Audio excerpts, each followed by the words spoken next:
Las fiestas patrias, como cada año, han pasado o las vivimos como de costumbre. La cuestión es si solo es cosa de un día o una actitud que debiésemos tener constante hacia la vida. Decir no a las injusticias, no hacia el ser gandalla, no al poder o la codicia. La cosa es que no es una condición que sea exclusiva de ser mexicano. Es algo que en cualquier parte del mundo, con sus diferentes historias y culturas, se debate. Se busca encontrar un sentido. Lo increíble es que mucha de nuestra historia tiene sentido dependiendo desde donde la mires. Bienvenidos a esta nueva emisión. Internautas, hoy la obra que traemos es de un autor que en lo particular no se limita a los textos, sino también puede ser encontrado en esta misma plataforma o dando charlas en el territorio nacional. Propiamente no es un historiador, aunque la cuestión de ser o no ser depende mucho del grado de dedicación de un individuo hacia un arte o tema en particular. Entiéndase que el título profesional se entrega como un medio regulatorio para mitigar la estafa que en el pasado era frecuente, pero lo que no se pensó es que la charlatanería no llega por el hecho de tener el papel o no, sino el ejercicio que se hace del mismo. Las consideraciones hacia las personas en el ejercicio de una profesión deben ser subjetivas, pero los actos no. Estos deben ser objetivos y ajenos a la polarización. Como decía el buen Aristóteles, la clave está siempre en estar en el medio para poder vivir en plenitud. Ahora bien, ¿de qué va este libro? Este libro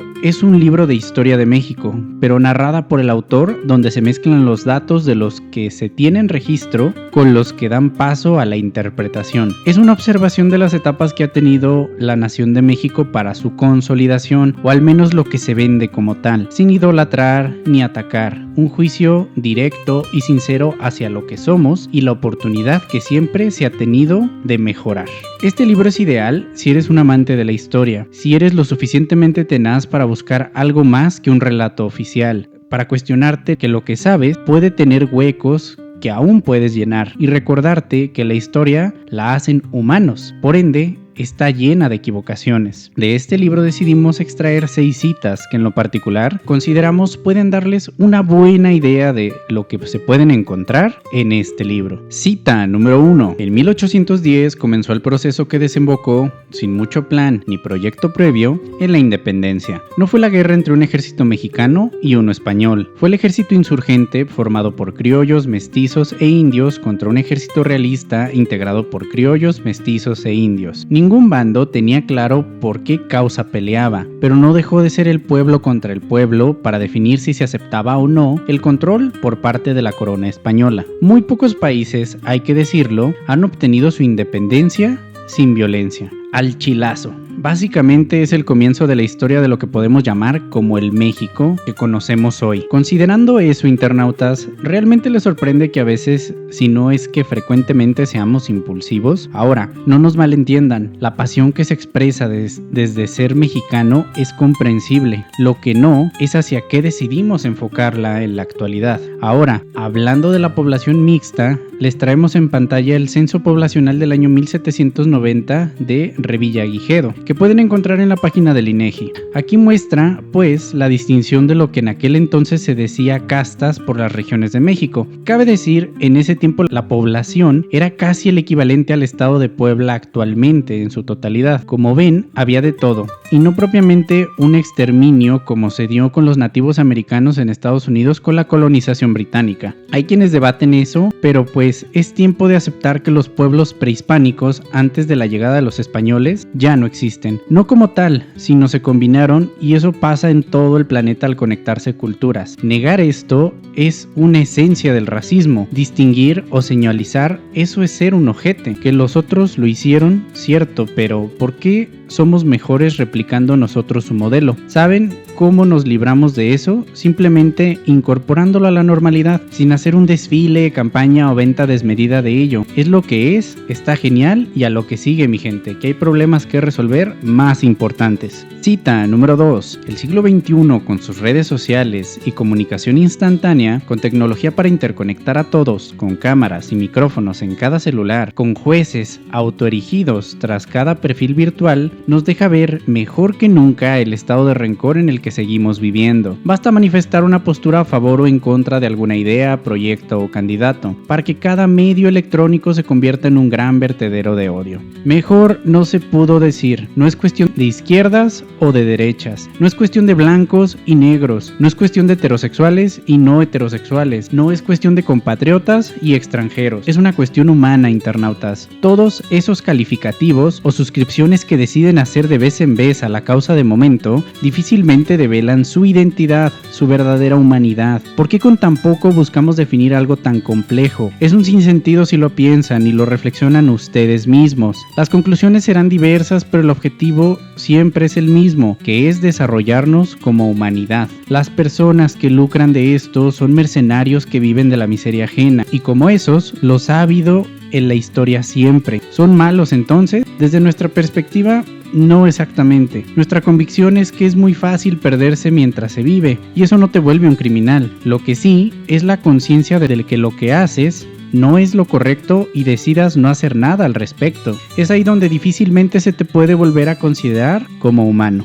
Cita número 3. Tras la independencia jamás se buscó integrar al gran mosaico étnico y cultural en un solo pueblo, y nunca hemos dejado de ser racistas en una nación multicolor. La división clasista fue uno de los sellos del porfiriato, y el gran proyecto político de Lázaro Cárdenas para tener y mantener el control se basó precisamente en dividir al pueblo, en este caso en sectores y corporaciones. Ahora, todos en México conocemos qué fue la expropiación petrolera. Para los que no son de por acá y están escuchando el video, les compartiremos en pantalla unos breves datos para que tengan algo de contexto. A grandes rasgos es el petróleo es para los mexicanos, ni más ni menos. No podemos sacarlo, pues no contamos con la tecnología para ello en aquel entonces, pero es mejor a que otro lo tenga. Cualquiera diría estábamos en nuestro derecho, lo cual es cierto, pero lo curioso es una vez extraído fue ese apoyo a algunas de las potencias del eje en la Segunda Guerra Mundial, hoy conocidas como cuna del fascismo ideológico, que de la mano con una corriente de pensamiento ya permeada en aquel entonces, una sombra que se cernía sobre Europa, pues la cuestión es para con los cuates sí damos petróleo, pero en fin,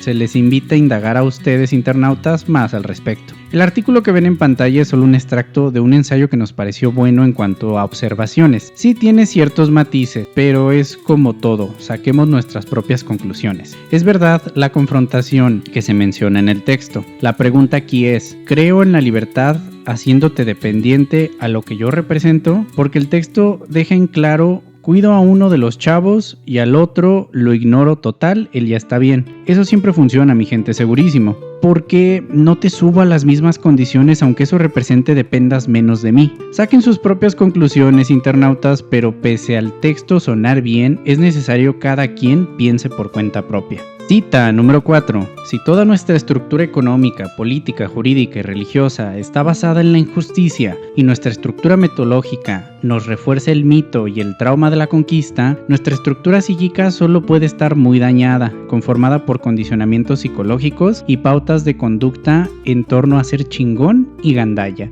abusar antes de ser abusado, a buscar constantemente la revancha y el desquite, a ser intolerantes y cerrados y a ser enemigos unos de otros. Con esa estructura psíquica, difícilmente se podrá cambiar la estructura elemental, y así es como entramos y nos mantenemos en nuestro autodestructivo círculo vicioso. ¿Quién es el responsable de tus males, internauta? Si hay una figura externa, este texto puede acomodarte. Si lo llevas al extremo basado en cómo percibes a tu persona, también se te acomoda. La filosofía estoica, dentro de sus múltiples aportaciones, nos dice: lo que está en tu control es tu responsabilidad, pero lo que no tiene por qué afectarte de sobremanera. Un mexicano de verdad persigue el derecho a través del ejercicio de sus obligaciones, no para con el gobierno, sino para con su gente, y eso quizás no es solo de México, es cualquier persona en el mundo que tenga integridad. El autor está en lo cierto, es difícil salir de una condición así, pero ¿qué otra alternativa tienes? ¿O tenemos? Cita número 5.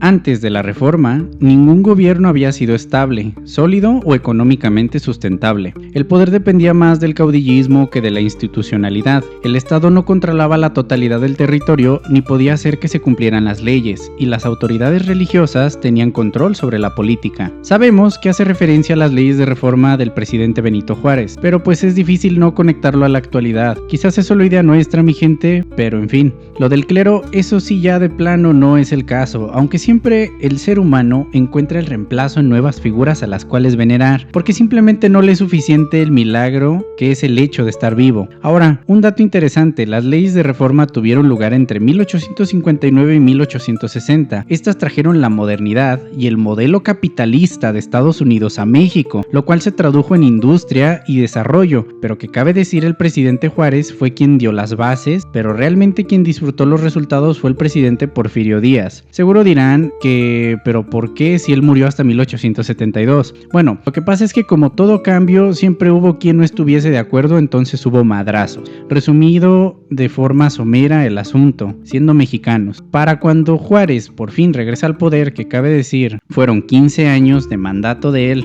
pero entonces pues él no fue un dictador, ni al caso, pues su tiempo en este mundo acabó. Ni Porfirio Díaz, ni Juárez es un santo ni un paria. Son personas al final del día y por consecuencia están llenas de errores, vicios y equivocaciones. En este canal nos gusta creer que buscaron dar lo mejor, pero no siempre con la mejor ejecución. ¿Es culpa de alguno de ellos nuestra situación actual? No, no exactamente. Ellos solo asentaron las bases. Nosotros vivimos el derivado después de más de un siglo. Culpar al pasado por condiciones presentes es un abrazo a la mediocridad y reconocer no tenemos una de las facultades humanas más importantes, nuestra libertad. Cita número 6. Los de arriba siempre han tenido discursos que justifican el estar arriba. Es así desde el inicio de la civilización, y cuando los de abajo comienzan la lucha de clases, también han tenido siempre un discurso que, con diferentes formas, ha girado en torno a la justicia social y la igualdad. Pero en general no es que les moleste la estructura de la explotación, sino ser explotados. No es que estén en desacuerdo con la desigualdad, sino que no les gusta el lugar que les tocó en esa ecuación. Los de abajo siempre han luchado por igualarse con los de arriba, nunca ha ocurrido en sentido contrario. Bien dicen que es mejor estar en las manos del diablo que en su camino. Cerramos con una cita que, bueno, describe bastante bien una parte de la naturaleza humana. Dejando de lado las clases, que no es más que un tecnicismo para alinear adeptos, vemos en el fondo una parte del núcleo del corazón de nuestra especie. Si retomamos lo mencionado de Cárdenas, hace sentido la educación a la fecha, el ser chingón y no el chingado. Estrategia de éxito para no generar conflictos, mi gente, seguro. La meritocracia se mantiene como un mito en espacios donde no se da pie a la libertad, en la que cada individuo desarrolle sus capacidades plenamente.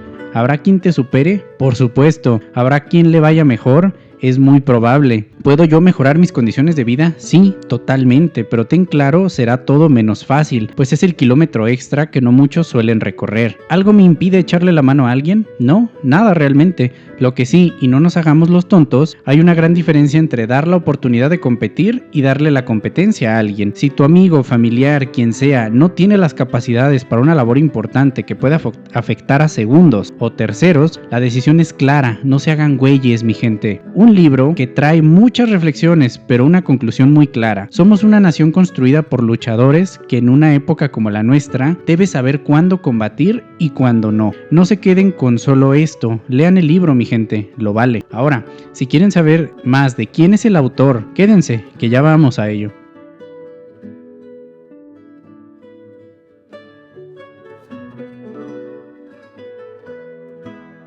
Juan Miguel Zunzunegui nació el 19 de junio del año 1975 en la Ciudad de México. Es un escritor y conferencista mexicano. De ascendencia española, austriaca y otomí, él siempre se ha considerado como alguien orgullosamente mestizo. Licenciado en Ciencias de la Comunicación con múltiples títulos y estudios de posgrado. Entre ellos, resalta su doctorado en Humanidades, su posgrado en Materialismo Histórico y Teoría Crítica, su maestría en Humanidades, su diplomado en Filosofía y su posgrado en Marxismo y Materialismo Histórico. Ha sido catedrático en universidades tales como el Instituto Cultural Helénico, Universidad del Valle de México, Universidad de La Salle, entre otras. Fue en el año 2009 donde comenzó a escribir, siendo una de sus primeras obras México, la historia de un país construido sobre mitos. El título que les trajimos el día de hoy es del año 2019. Lleva bastantes libros escritos.